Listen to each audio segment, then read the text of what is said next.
எழுந்து நிற்போம்.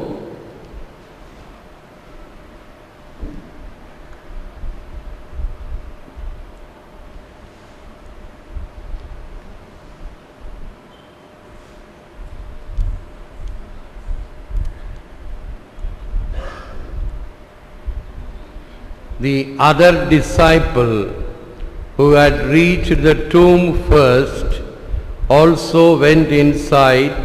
He saw and he believed. யோவான் 20:8. கல்லறைக்கு முதலில் வந்து சேர்ந்த மற்ற சீடரும் உள்ளே சென்றார், கண்டார், நம்பினார். இது கிறிஸ்து வழங்கும் வாழ்வு தரும் நற்செய்தி. கிறிஸ்துவே உமக்கு புகழ்.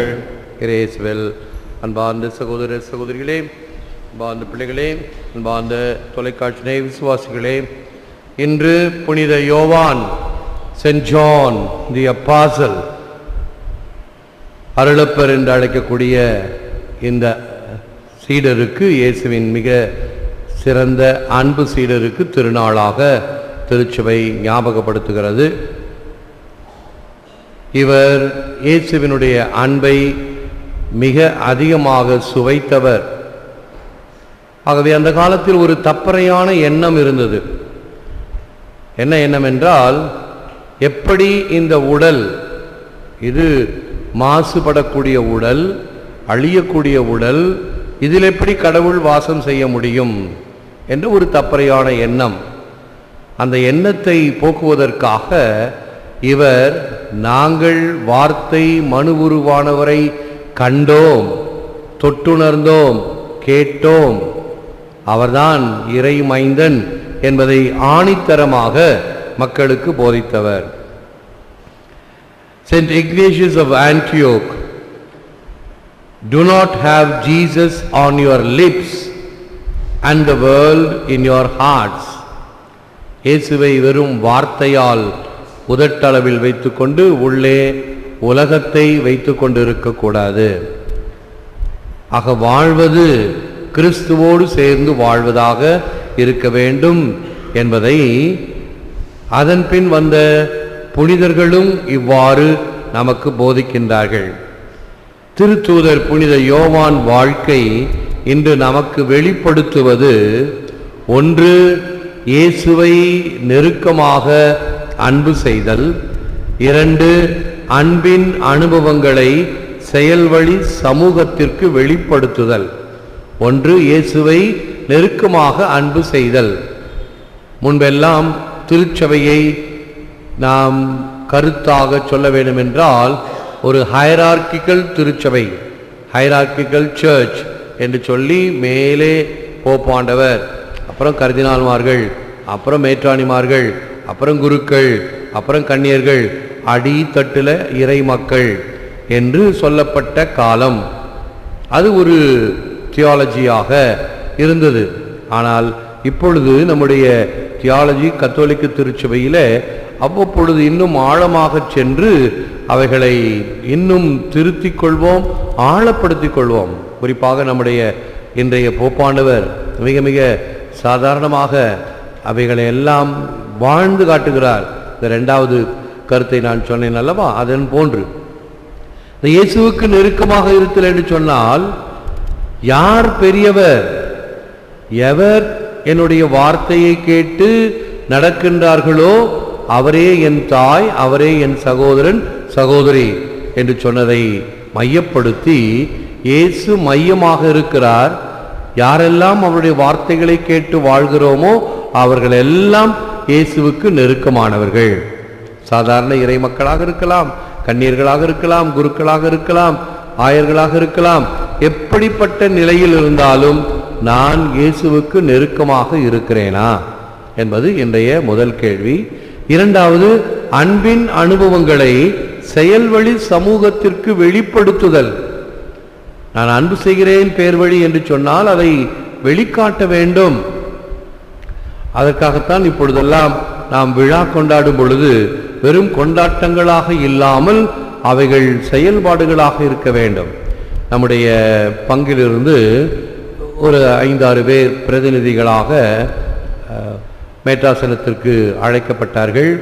அந்தந்த பங்குகளிலே இந்த விசுவாச ஆண்டிலே என்ன செய்தீர்கள் என்று சொன்ன பொழுது எல்லாம் சொன்னார்கள். இது மாதிரி கொண்டாட்டங்கள் வைத்தோம், ஜெபமாலை ஜெபித்தோம், மற்ற திருத்தலங்களுக்கு தெரியாக சென்றோம் என்றெல்லாம் சொன்னார்கள். நமது பங்கில் சென்றவர்கள் இந்த வருடம் நாங்கள் திருவிழாவிலே இந்த வெடிக்கான செலவை குறைத்து அன்னதானத்தை பிறருக்கு கொடுத்தோம் என்று சொன்ன பொழுது எல்லோரும் கைத்தட்டினார்கள்.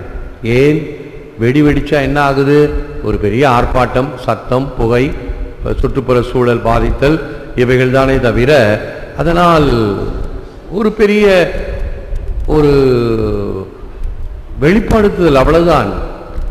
செலவு அதை ஆக்கப்பூர்வமாக ஒரு நாள் ஏழைகளுக்கு உணவு கொடுத்தல் என்னும் பொழுது இது அன்பியமாக செயல்படுகிறது. இதைத்தான் ஆண்டவர் விரும்புகிறார். இன்னும் சொல்ல போனால் நம்மெல்லாம் அந்த நிலைக்கு எப்போ வர போறோம்னு தெரியல. தஞ்சாவூர்ல ஒரு பங்குல தேர் திருவிழா வேண்டாம், தேரே வேண்டாம், அதற்கு பதிலாக மாற்று கருத்துக்களை செய்வோம் என்று இருக்கின்ற பங்கும் உண்டு. அந்த அளவுக்கு தூரமா நடக்குமா? அது எங்களுக்கு தேர் வேண்டும், அது வேண்டும் என்றுதான் எல்லோரும் விரும்புகிறோம். ஆனால் உண்மையின் ஆழத்தில் அன்பின் அனுபவங்களை செயல்வழி சமூகத்திற்கு வெளிப்படுத்துதல், அந்த அளவுக்கு ஆன்மீகம் உயர வேண்டும். இல்லை என்றால் மற்றவர்களைப் போல, மற்றவர்கள் என்ன சத்தம் போடுறாங்களோ நானும் சத்தம் போடுறேன், மற்றவர்கள் எப்படி கொண்டாடுறாங்களோ என்ன வித்தியாசம்? அருட்சாதனங்களை வாங்கியவர்களுக்கும் அருட்சாதனங்கள் வாங்காதவர்களுக்கும் என்ன வித்தியாசம்? எந்த வித்தியாசமும் இல்லை. இன்னும் சொல்ல போனால் அதை விட கொஞ்சம் கீழே தான் இருக்கிறோமோ என்ற ஒரு கேள்வியும் கேட்கலாம். இந்த அருளப்பர் தன்னுடைய வாழ்க்கை முழுவதும் இயேசுவை அன்பு செய்யுங்கள், அன்பு பிள்ளைகளாக இருங்கள், வெறுமனே உதட்டளவிலே இயேசுவை சொல்லிக் கொண்டு உள்ளத்தளவிலே இயேசுவிடமிருந்து தூரமாக இருக்காதீர்கள் என்பதை ஆணித்தரமாக போதித்து வந்தவர். We write this that our joy may be complete. 1 யோவான் 1:4. அவர் எழுதிய திருமுகத்திலும் நாங்கள் ஏன் இதை எழுதுகிறோம்? உங்களுடைய மகிழ்ச்சி நிறைவாக இருக்க வேண்டும் என்பதற்காக. எங்களது மகிழ்ச்சி நிறைவடையுமாறு உங்களுக்கு இதை எழுதுகிறோம். 1 யோவான் 1:4. இப்பொழுது பாடினோம், திருநாம கீர்த்தனம் பாடாத நாவும் இருந்தென்ன பயனோ நாதா, இறைவா உம் அன்புக்கு சாட்சி சொல்லாத உதடுகள் எனக்கேன் நாதா. நான் சாட்சி சொல்ல வேண்டும், இறைவன் இயேசு எனக்கு யார், அதை பகிரங்கமாக பிறருக்கும் அறிவிக்க ஒவ்வொருவரும் கடமைப்பட்டிருக்கிறோம். அதுதான் நற்செய்தி அறிவிப்பு. நற்செய்தி அறிவிப்பு என்று சொல்லும் பொழுது நான் பெற்ற இந்த நற்செய்தியின் வழியாக என்னுடைய வாழ்வு, சொல், செயல், சிந்தனை அமைய வேண்டும். அவைகளை ஞாபகப்படுத்திக் கொள்ள வாட்ச் என்ற வார்த்தை, W word, A action, T thought, C character, H heart, இந்த 5 எழுத்துக்களையும் நாம் உள்வாங்கி நம்முடைய சொல், செயல், சிந்தனை அனைத்தும் நம்முடைய வாழ்வினுடைய அந்த நல்லொழுக்கம், அந்த கட்டுப்பாடு, கடமை, கண்ணியம், இவைகளிலே இன்னும் ஆழமாக இதயத்தின் வழியாக கேட்டல். காதுதான் கேட்கும், ஆனால் இதயம் எப்பொழுது கேட்கும்? இதயத்தை உணரக்கூடிய வகையில். பல சமயங்களில் அது நமக்கு தெரியாது. நேற்று ஒரு அம்மா வந்தாங்க, சரியா உணவு அருந்திய பிறகு 2 மணிக்கு வந்தாங்க. சரி வாங்க வந்து உட்கார்ந்து பேசிக்கிட்டே இருந்தேன். அவங்ககிட்ட பேசிக்கிட்டே இருக்கும்போது கண் அப்படியே சொக்குச்சு எனக்கு. உடனே கண்டுபிடிச்சிட்டாங்க, ஓ நீங்கள் ரொம்ப களைப்பாக இருக்கிறீங்க, சரி நீங்கள் தூங்க போங்க, நான் முடிச்சுக்கிறேன்னு சொல்லி. சில பேர் அதெல்லாம் கவனிக்க மாட்டாங்க. நீ தூங்கினா என்ன, இருந்தா என்ன, நான் பாட்டு வைக்கிறேன் பிரசங்கம், நான் பாட்டு ஓதுறேன் அப்படின்னு ஓதுற பேர் வழி அல்ல. இனம் கண்டுகொள்ளுதல். எதிரில் இருப்பவர்கள் எப்படி இருக்கிறார்கள்? கேட்கிற அளவில் இருக்கிறார்களா, களைப்பாக இருக்கிறார்களா, அல்லது சோர்வூட்ட நிலையில் இருக்கிறார்களா, அல்லது அவர்களுக்கு உதவி தேவையா, எத்தகைய ஆதங்கத்தோடு இருக்கிறார்கள்? நேற்று ஒரு பெரிய இன்ஜினியர் அமெரிக்காவிலிருந்து நம்முடைய இரவு திருப்பலியை பார்த்து, அதனுடைய அறிவிப்பை எல்லாம் பார்த்து, நானும் உங்களோடு கைகோர்த்து இந்த பணியிலே ஈடுபட விரும்புகிறேன். நான் ஒரு பெரிய பேர்வழி அல்ல, ஒரு சாதாரண இன்ஜினியர், என்னால் என்ன செய்ய முடியுமோ செய்கிறேன் என்று எனக்கு ஒரு கடிதம் அனுப்பியிருந்தார். உடனே நான் பதில் கடிதம் எழுப்பினேன். நன்றி, எனக்கு இப்படிப்பட்ட உள்ளங்கள் தேவை. உங்கள் வழியாக இன்னும் இப்படிப்பட்ட அன்பொழி ஒளிபரப்பையோ நற்செய்தி அறிவிப்பையோ இன்னும் மாற்று கோணத்தில் வளர்ச்சி காணுகின்ற வகையிலே புதிய ஆண்டில் சில திட்டங்களை வைத்திருக்கிறேன் என்று சொன்னதும் மறுபடியும் உடனே பதில் வந்தது. விடியற் காலையில் நான் போய் மறுபடியும் பார்க்கும் பொழுது பதில், தந்தையே மிக மிக நன்றி, உடனடியாக எனக்கு பதில் அளிப்பதற்கு மிகுந்த மகிழ்ச்சியாக இருக்கிறது உங்கள் பதிலை கண்டு. உடனடியாக சரி பிறகு பார்த்துக்கொள்ளலாம், நாளைக்கு பார்த்துக்கொள்ளலாம், அடுத்த வாரம் பார்த்துக்கொள்ளலாம் என்று அல்ல. அங்கனமே உடுக்கை இழந்தவன் கை போல அங்கே இடுக்கண் களைவதாம் நட்பு என்பது குறள். எப்படி அந்த இடுப்பிலிருந்து உடை கழலும் பொழுது அகலும் பொழுது உடனடியாக மானத்தை காப்பதற்கு அதை இறுக்கி கட்டிக்கொள்ளுகிறோமோ, அதே போன்று உடனடியாக தேவையானதை செய்ய வேண்டும். நம்முடைய நாவு பாடுவதற்கு, நம்முடைய உள்ளம் இந்த இறைவனுடைய அன்பை பிறருக்கு சான்று பகிர்வதற்கு முற்பட வேண்டும் என்ற கருத்திலே நாம் இன்றைய தினத்தில் ஜெபிப்போம், முழந்தால் இருப்போம். Lord Jesus Christ, be your resurrection. You have won new life for us. Give me the eyes of faith to see you in your glory. Help me to draw near to you and to grow in the knowledge of your great love and power. ஆண்டவராகிய இயேசு கிறிஸ்துவே, உம் உயிர்ப்பின் மூலம் எங்களுக்கு புது வாழ்வு கொண்டு வந்தீர். உம்மை மகிமையில் காணும் விசுவாச கண்களை தந்தருளும். எமை உம்பால் ஈர்த்து உம் மாபெரும் அன்பு மற்றும் மகத்துவமிக்க வல்லமையின் ஞானத்தில் வளர வரம் அருளும். எல்லாம் வல்லவரே நல்லவரே, உம்மை போற்றுகிறோம், புகழ்கிறோம், நன்றி கூறுகின்றோம், ஆராதிக்கின்றோம். தேவரிதாமே இந்த நற்கருணையில் எமக்காக விற்றிருக்கின்றீர்.